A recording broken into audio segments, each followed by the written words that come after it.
இன்னைக்கு நம்ம பார்க்க போறது mango fruity எப்படி செய்யலாம். Hello friends, welcome to Kitchen2Plate. வாங்க வீடியோக்குள்ள போலாம். தேவையான பொருட்கள் 2 மாம்பழம், 1 மாங்காய், அப்புறம் சர்க்கரை.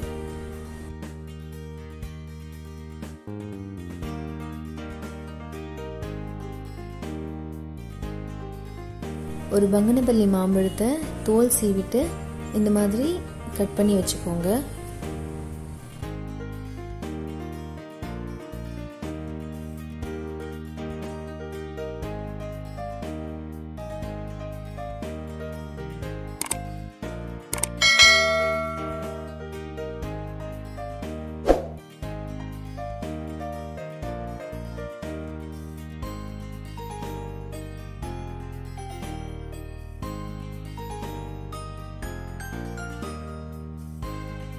நீலம் பழத்தோட மாங்காயை இந்த மாதிரி தோல் சீவிட்டு கட் பண்ணி வச்சுக்கோங்க.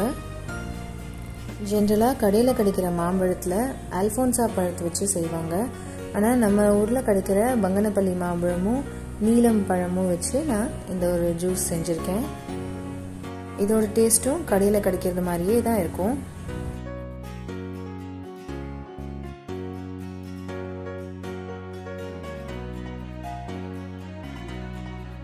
இப்போ ஒரு கனமான பாத்திரத்தில் 1/2 லிட்டர் தண்ணி சேர்த்துக்கோங்க.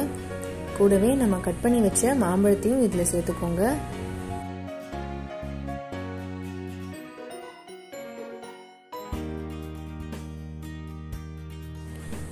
இது கூட கட் பண்ணி வச்ச நீலம் மாங்காயையும் சேர்த்துக்கோங்க. சேர்த்து இதை நல்லா கொதிக்க விட்டு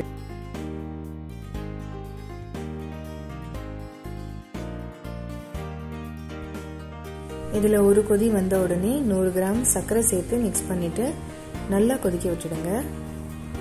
ஒரு 10 நிமிஷம் போல நல்லா கொதிக்கட்டும்.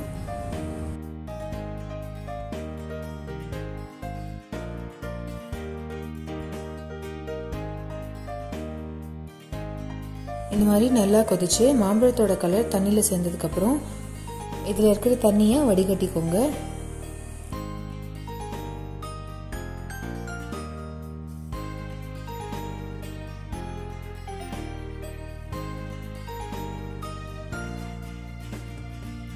இது வரைக்கும் நீங்க எங்க சேனல் சப்ஸ்கிரைப் பண்ணலனா ப்ளீஸ் சப்ஸ்கிரைப் பண்ணுங்க.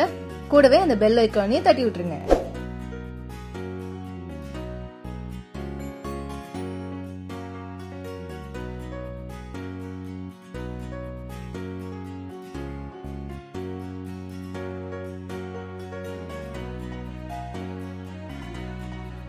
மாம்பழத்துலேருந்து தனியாக பிரித்த தண்ணியை ஆற விட்டுடுங்க. ஒரு மிக்சி ஜாரில் வேக வச்ச மாம்பழத்தை சேர்த்து நல்லா நைஸாக அரைச்சிக்கோங்க.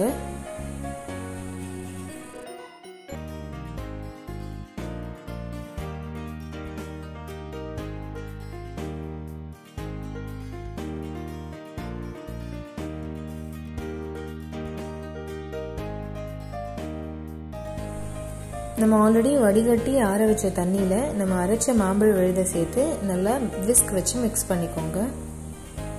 இது நல்லா திக்காக இருக்கும். அதனால தேவைப்பட்டால் கொஞ்சம் தண்ணி சேர்த்து மிக்ஸ் பண்ணிக்கோங்க.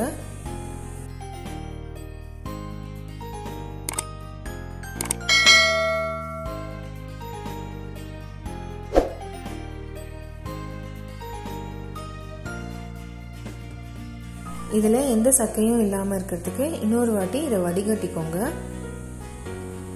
இப்போ நம்மளுக்கு மார்க்கெட்டில் கிடைக்கிற மாதிரி மாம்பழ ஜூஸ் ஃப்ரெஷ்ஷாக ரெடி ஆயிடுச்சு. மார்க்கெட்டில் இந்த மாதிரி மேங்கோ ஜூஸ் பண்ணும்போது புளிப்புக்காக சிட்ரிக் ஆசிட் சேர்ப்பாங்க. நம்ம இங்கே அதுக்கு பதிலாக மாங்காய் யூஸ் பண்ணியிருக்கோம். இதை இப்படியே கூட சர்வ் பண்ணலாம், இல்லைனா ஃப்ரிட்ஜில் கொஞ்சம் நேரம் வச்சுட்டு சில்லுன்னு சர்வ் பண்ணலாம். உங்களுக்கு இன்ஸ்டண்ட்டாக வேணும்னா ஐஸ் கியூப் சேர்த்து சர்வ் பண்ணிடுங்க. டெலிஷியஸான மேங்கோ ஃப்ரூட்டி ரெடி ஆயிடுச்சு. இந்த ரெசிபியை ட்ரை பண்ணி பார்த்துட்டு எப்படி வந்ததுன்னு எங்க கமெண்ட் செக்ஷன்ல சொல்லுங்க. பிடிச்சிருந்தா எங்க சேனலை சப்ஸ்கிரைப் பண்ணுங்க. அப்படியே ஃப்ரெண்ட்ஸோடையும் ஷேர் பண்ணிடுங்க.